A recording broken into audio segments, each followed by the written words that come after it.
Hello everyone, welcome back to Guide to Everything. In today's video, I'm going to show you on how you can fix low sound in Discord.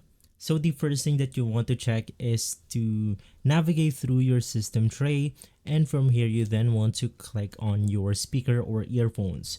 You want to make sure that your volume is turned into something like 50 and above.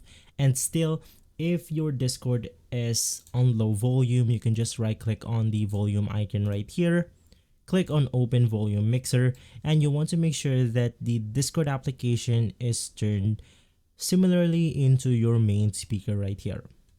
Right after that, you just want to head over to the Discord application.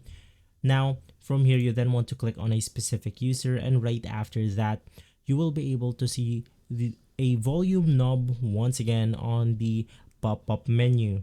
Now if you're watching something like a stream, you can just right click on a specific stream, and then you want to turn on or move the volume rocker above or into something like 90, 80, or 100, and from there you have successfully fixed the problem.